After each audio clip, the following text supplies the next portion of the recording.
বন্ধুরা, দেখুন আজ আপনাদের জন্য নিয়ে এসেছি কাঁচা কলার ভাপা।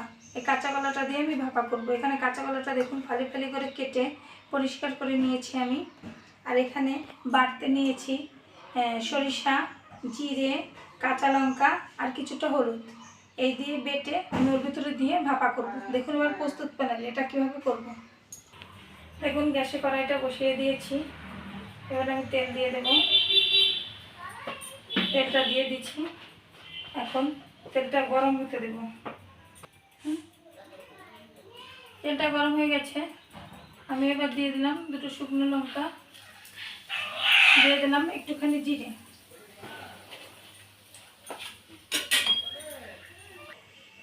দেখুন আমার ফোড়নটা হয়ে গেছে। এবার আমি এটা দিয়ে দিলাম।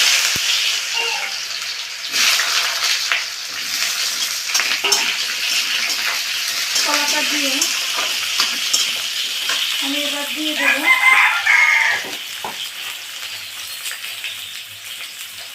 পরিমাণ মতো লবণ।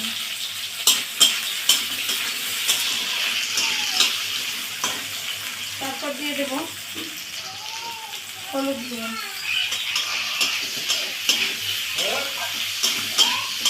এটা একটু ভাজা ভাজা করে নেব। দেখুন এটা ভাজা ভাজা হয়ে যাচ্ছে।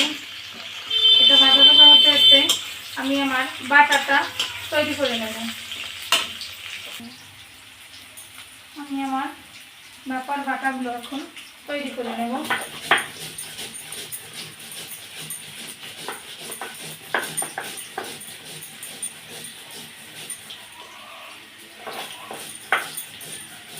দেখুন আমার কলাটা ভাজা ভাজা হয়ে গেছে।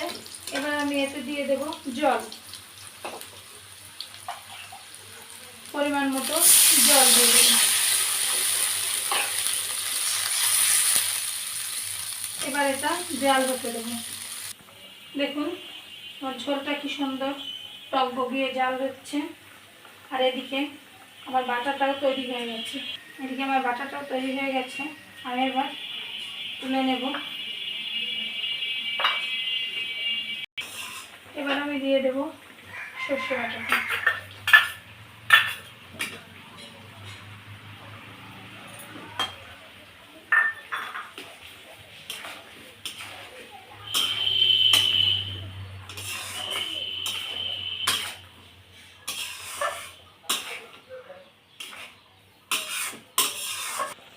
এবার আমি দিয়ে দেবো একটু মিষ্টি, চিনিটা দিয়ে দিলাম।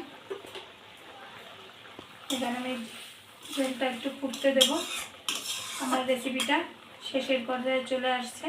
আর একটু জাল হবে, তারপর আমার রেসিপিটা কমপ্লিট হয়ে যাবে।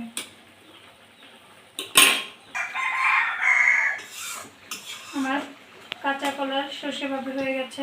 এবার আমি পরিবেশনের জন্য নামিয়ে নেব। দেখুন আমার সর্ষে বাটা দিয়ে কাঁচা কলা ভাপাটা হয়ে গেছে। এভাবে একদিন আপনারা করে খাবেন। অনেক টেস্টফুল একটা রেসিপি। আশা রাখি আপনাদের সবার ভালো লাগবে। সবাইকে ধন্যবাদ।